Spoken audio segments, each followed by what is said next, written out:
இந்த பொங்கலுக்கு அஜித்தோட விடாமுயற்சி படம் எவ்வளோதான் முயற்சி பண்ணியும் வராத நிலையில் சின்ன சின்ன படங்களும் கிடப்பில் போட்டு வச்சு பல வருஷமாக தூங்கி கிடந்த படங்கள்லாம் தட்டி தூசு தட்டி எழுப்பி அந்த படத்தையெல்லாம் ரிலீஸ் பண்ணியிருக்காங்க. இது முதல்லயே தெரிஞ்சிருந்தா நல்ல பெரிய பெரிய படங்கள்லாம் இந்த தீபாவளிக்கு வந்திருக்கும். ஏன் அஜித்தோட குட் பேட் அக்லி படம் கூட இந்த பொங்கலுக்கு வெளிவந்திருக்கும்.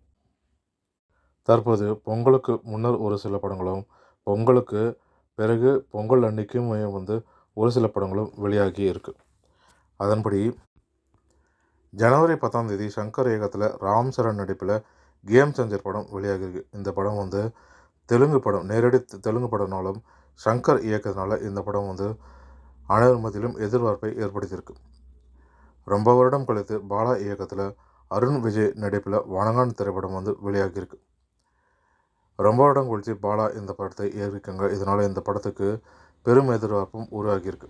ரொம்ப வருடமாக தூங்கி கிடந்து கிடப்பில் போடப்பட்ட படம் ஜனவரி 12ஆம் தேதி சுந்தர் சி இயக்கத்தில் விஷால், வரலட்சுமி, சரத்குமார், அஞ்சலி, சந்தானம்